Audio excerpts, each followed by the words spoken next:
Hi everyone, yasas que Carlos Tirtata to another episode of Dimitra's Dishes. Today I'm going to be making another delicious and easy, quick weeknight dinner idea. This one tastes better than a restaurant if you ask me. If you're craving restaurant-style kebabs with rice, you could serve these in a pita, of course, instead of the rice if you'd like sandwich style. But we're going to be making kebabs that are going to be made in a sheet pan, which makes it so easy because you don't have to roll each one out individually.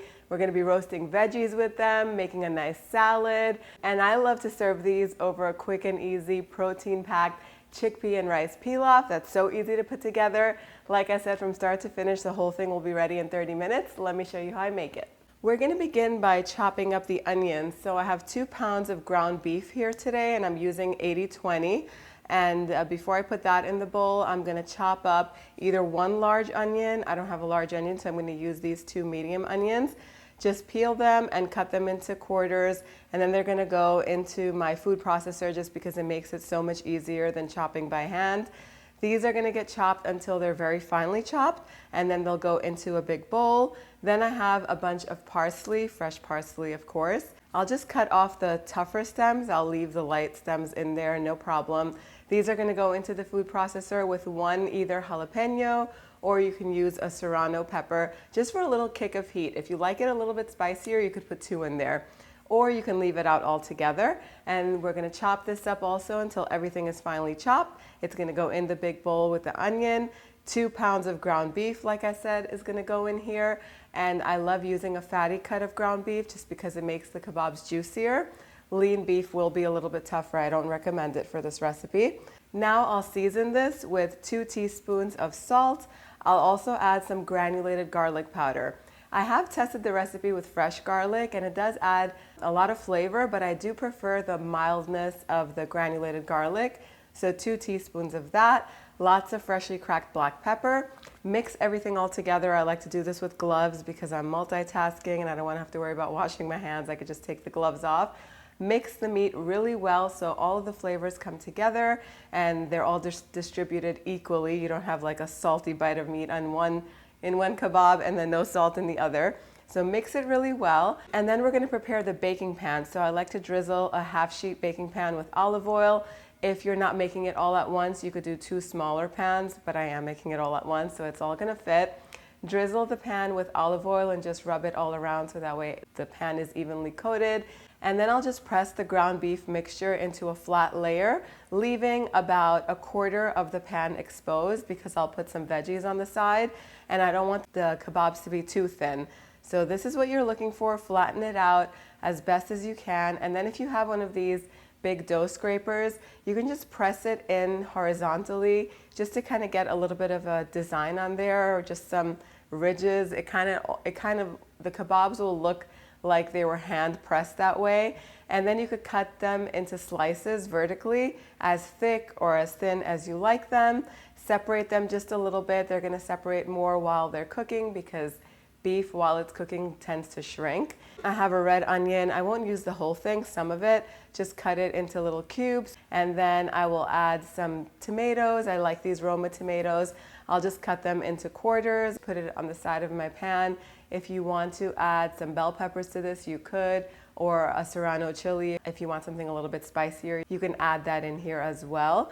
Drizzle the veggies with a little bit of oil, season them with a hit of salt, and then drizzle some oil over the kebabs as well. Leave the pan on the side because the rice is going to take a little bit of time too. They're going to cook at the same time, so I won't put these in my oven just yet, but I will preheat the oven to 425 degrees Fahrenheit while I get my rice ready. I just put 2 cups of rice in the bowl and I rinsed it 3 or 4 times with cold water, and then you want to let the rice soak for 10 minutes. So before you start making the kebabs, you can do this step first. And then after the rice has soaked, we're going to cook the chickpeas. So I am making a chickpea rice pilaf with this. And I'll just get some olive oil heating in my pot.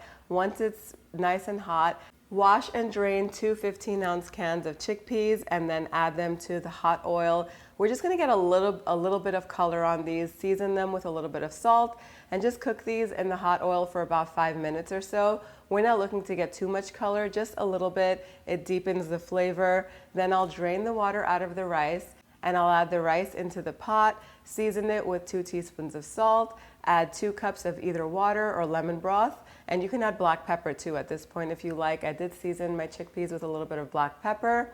Bring the mixture to a boil, and then once it comes to a boil, reduce the heat to a low, cover the pot, and the rice will be ready in 20 minutes. Once the 20 minutes are over, just fluff the rice really gently, turn the heat off, and the rice is ready to serve.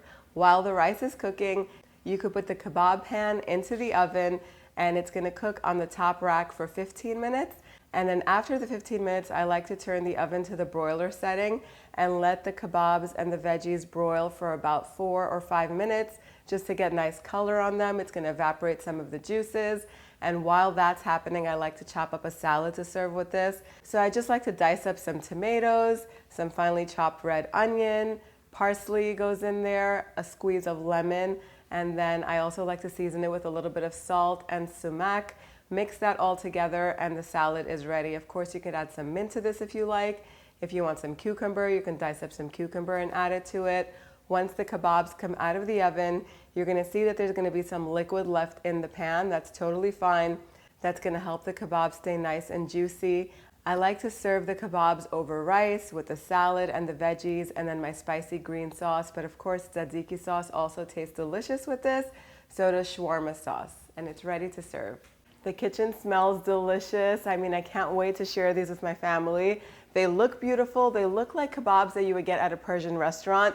Juicy, they're slightly caramelized on the top. You got the veggies on the side, a delicious salad, and the rice with the chickpeas is so simple, yet it just goes so well with this.